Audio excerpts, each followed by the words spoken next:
what America was and what it can become. This is Liberty Town Hall.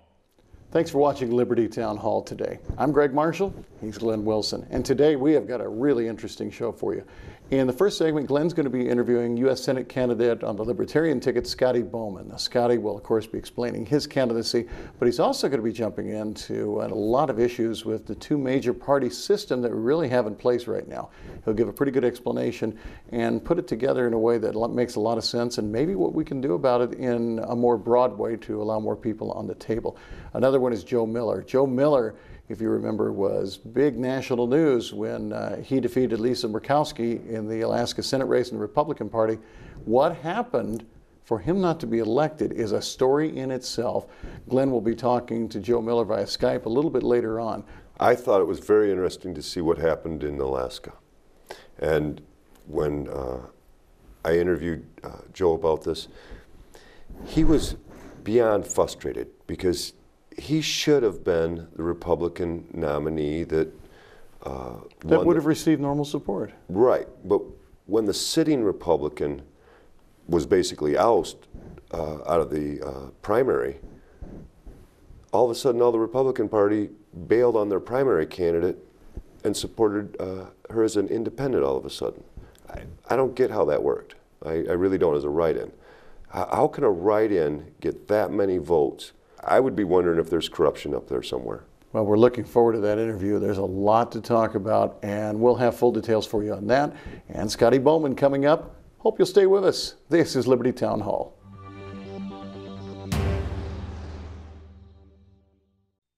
If you're one of the millions of Americans without dental insurance, ask yourself these three important questions.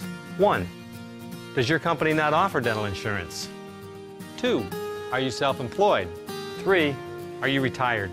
If you answered yes to any of these, it's important that you call Encore Dental today. Encore Dental is real insurance, and your acceptance is guaranteed. You'll receive up to 100% coverage for preventive care and up to 50% on basic and major procedures.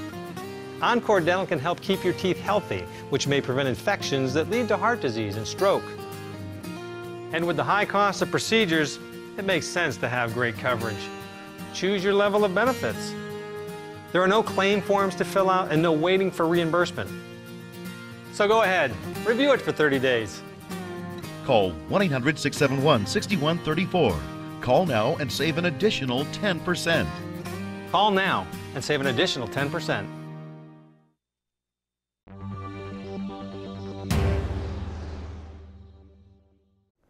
Hello, and welcome back to Liberty Town Hall.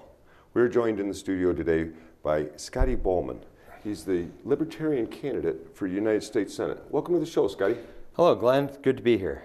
Well, I don't know about what you're finding out there on the campaign trail, but the American public is pretty much confused about what we're going to do as a direction in this next election. Can you tell us why you should be elected as the U.S. Senate candidate, as a senator? Well, because right now our country's in trouble, and it isn't the lack of government involvement that has gotten us where we are. It's a problem with the politicians trying to micromanage people's lives and trying to manage the economy. Now, I'm not here to say that I can manage the economy better than my opponents. What I am here to say is that no politician can manage the economy better than the freely active people within the country trading, working, creating on their own can manage the economy. So you're trying to say it shouldn't be the government's tasks and problems to manage all this economy stuff. Turn it over to the private sector, just let people do what they want, get rid of the regulations? Precisely. As long as when people are doing what they want, they're not doing things that are destructive to other people's ability to engage in commerce and creativity and voluntary interaction. As long as they are not using force to try to make people buy a product that people don't want to buy, which is actually what the politicians are doing, is they're using force to make us buy products we don't want to buy, such as health insurance, as an example with the whole Obamacare mandate thing. But in general, they're also making us buy products that we may not otherwise want to buy indirectly by taxing us, making us pay up front for services and goods, and then having the government pay for the manufacture or the providing of those services or goods. And so we have a centrally planned economy of sorts mixed with a free market system. And it's only the existence of the free market system that allows the centrally planned economy to even survive any longer. Well, we're talking regulation after regulation after regulation. People say that if we don't regulate these businesses, then they'll just run wild and they'll create crummy products that can kill people. They'll spend money that's not theirs. They'll take it from people. I don't understand how being a free regulation or free from all these regulations is going to help us in any way. We're just going to let these businesses just run over us? Well, actually, that's what happens when you get the politicians working on their behalf. Right now, you got politicians who are taking huge contributions from all these different PACs that have either unions or special interests or corporations backing them. And all these people, often they'll donate to both of the establishment candidates. So they can be... So it doesn't matter who wins. They don't care. Win or lose. They have one of their people in office either way. And then they can count on those candidates to go ahead and do their bidding and to put little items in legislation that is beneficial to their business. And so that is an example of them forcing things on people. When you have a regulation that makes it very complicated, for instance, when you say that a business that only maybe has a few employees has to build like an elevator for people that can't climb stairs, even though they'd be perfectly happy to set it up so that people could be serviced on the ground floor. So that's driving up the cost of every product and goods and services. Right, and a lot of these people never even would open up the business because they can't afford to get started. And if they can't afford to get started, then essentially the other corporations that have been giving contributions to the establishment politicians, they have the upper hand. That's right. And the more complicated it is, the harder it is for the independent people to get going. So let me get this straight. The big businesses are the ones that are pushing our elected officials to create all these regulations so that they can have a monopoly on the market. I mean, is that really what it boils down to? Sure. Because on this show, we're trying to make it simple. We're trying to break these things down in simplest ways. You say the PAC money.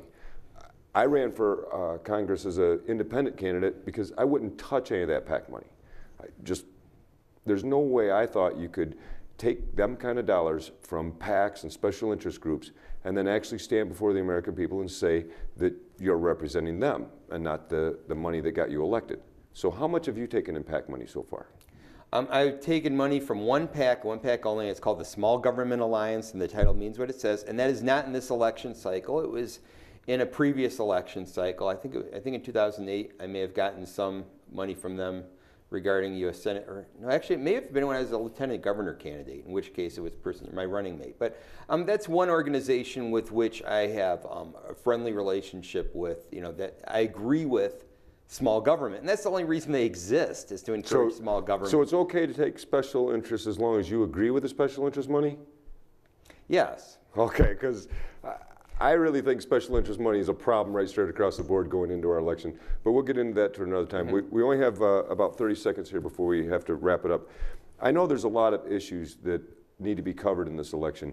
National debt, Federal Reserve, immigration, corporate bailouts, gun control, entitlements, right to personal privacies.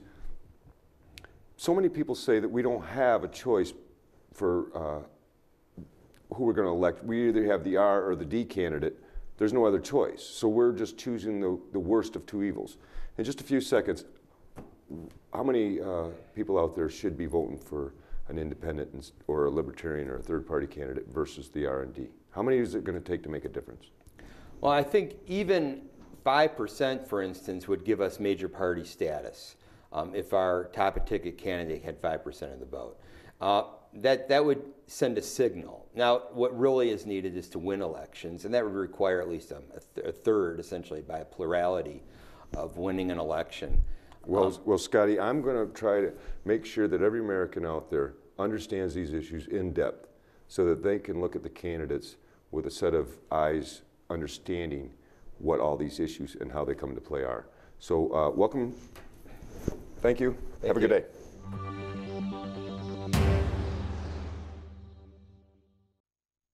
Are you a homeowner 62 or older and looking to cash out equity or even eliminate your mortgage payment? You can count on Reverse Rate for a low fixed rate and outstanding professional service. Call us now to turn your equity into tax-free income and lock in this great fixed rate. There are no income and no credit qualifications. You will have no monthly mortgage payments and you will still own your home. If you have mortgage payments that you would like to stop paying and you want to stay in your home, then call now to learn more. Our home equity conversion mortgage is a safe, government-insured program designed to help you get the cash you need and still own your home. You get a great low fixed rate, cash out equity, and eliminate your mortgage payment. There is never any payment required for as long as you live in your home. Call 1-800-261-1972 while this government program's still available. 1-800-261-1972.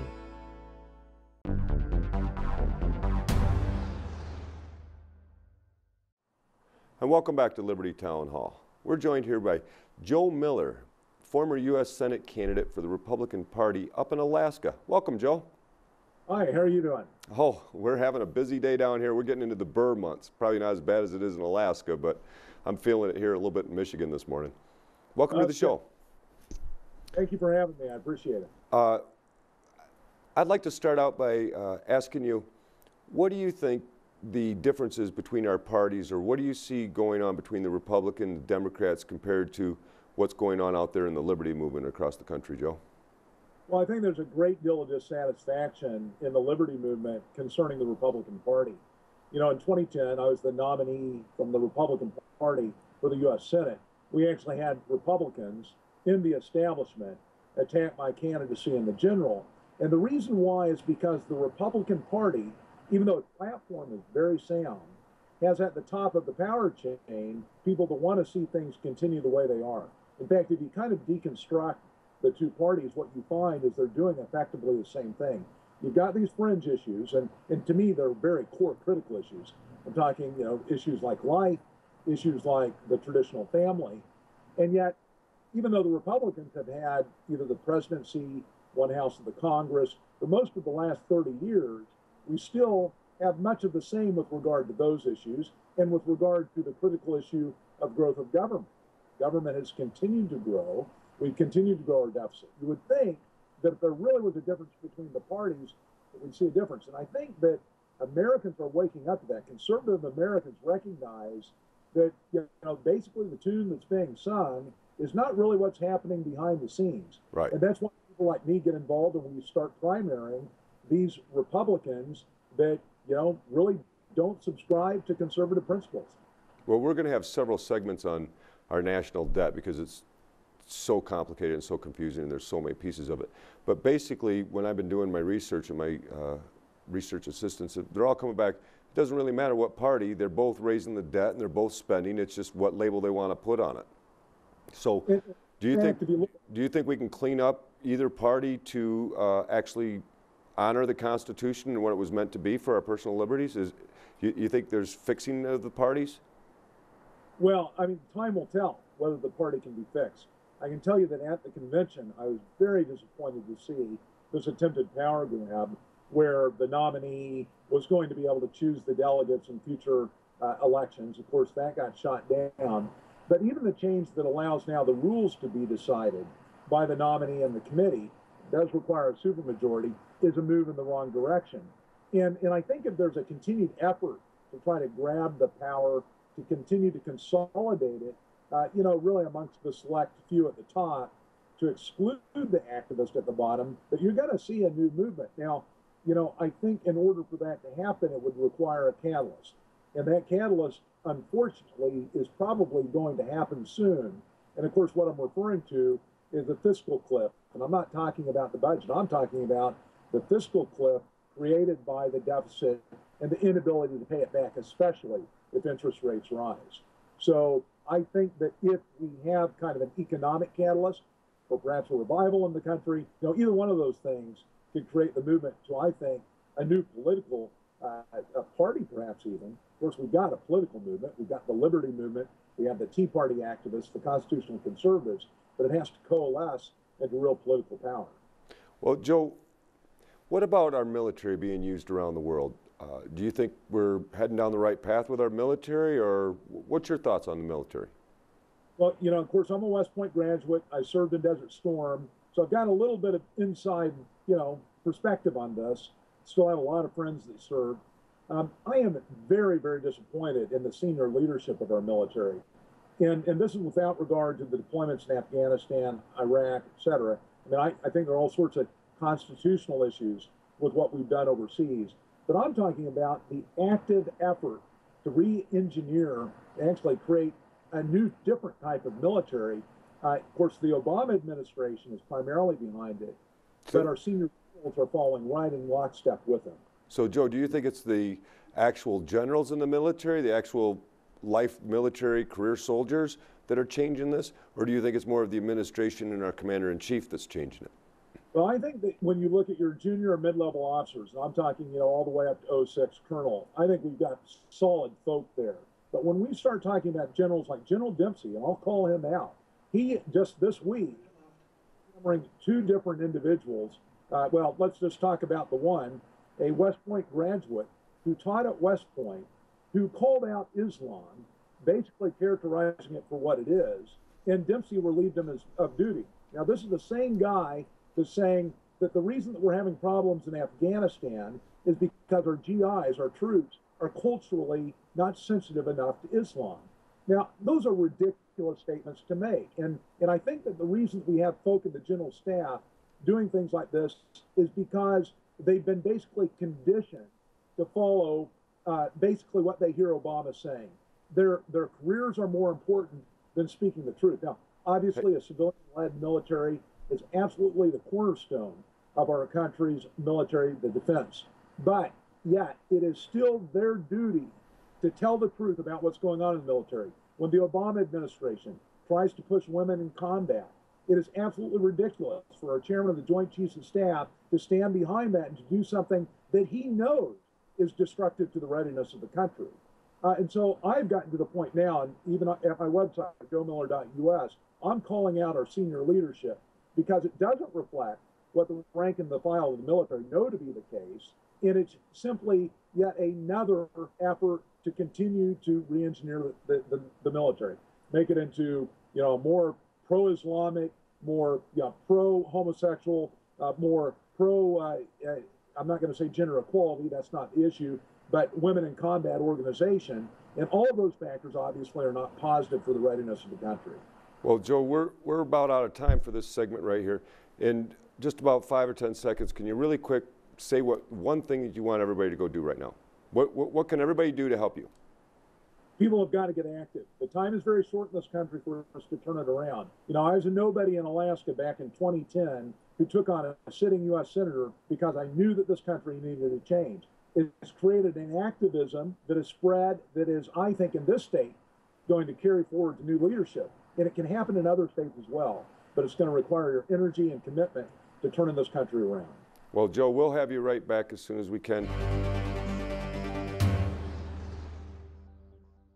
Rose City Drug, your one-stop pharmacy, home health care, medical supplies, photo processing, and gift headquarters. The pharmacy department fills your prescriptions utilizing a state-of-the-art robotic system, lowering the time you wait with much higher accuracy, and your medication is never touched by human hands. The home health care and medical supplies department has a complete line of diabetic supplies and aids, including a full line of diabetic shoes. Rose City Drug, family-owned and operated for over 20 years, just south of the Rose City city limits, 2640 North M33.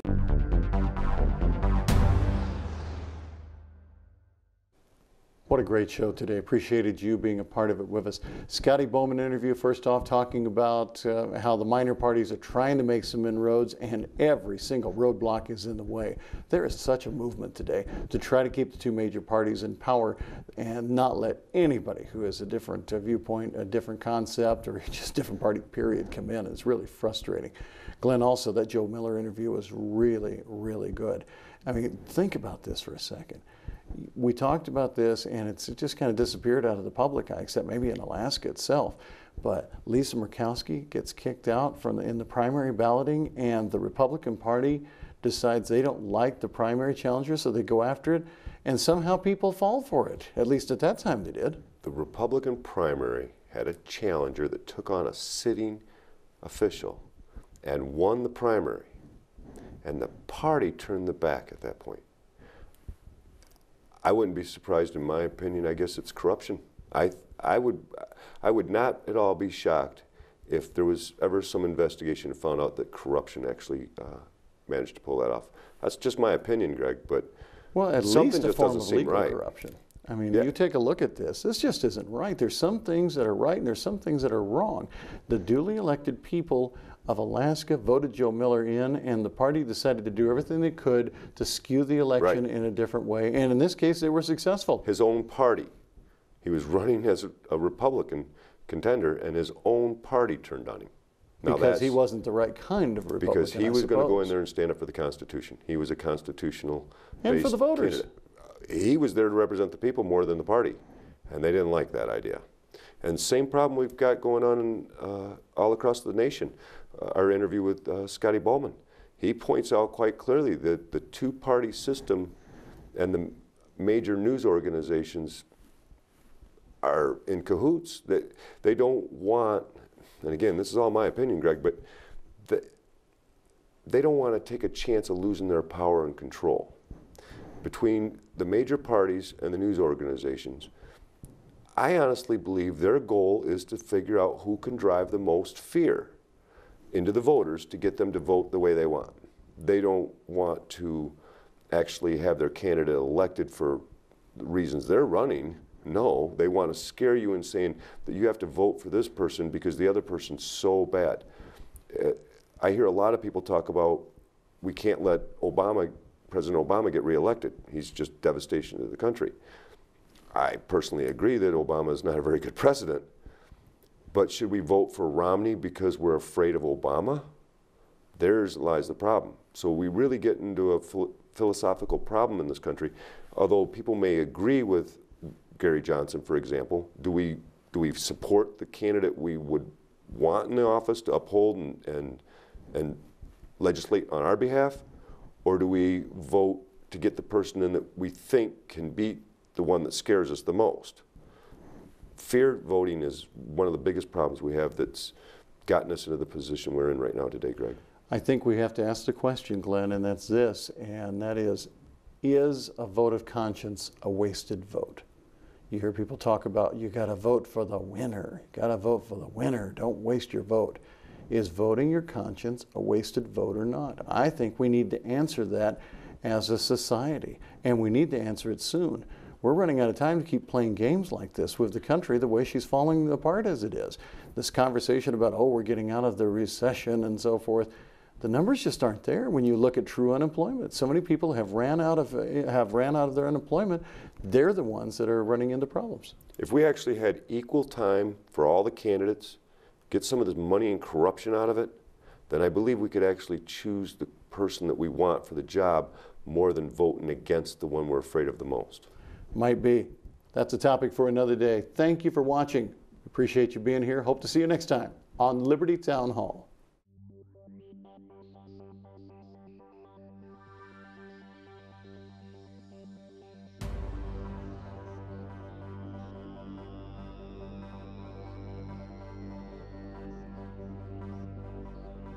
The basis of our political systems is the right of the people to make and to alter their constitutions of government, but the Constitution which at any time exists, till changed by an explicit and authentic act of the whole people, is sacredly obligatory upon all.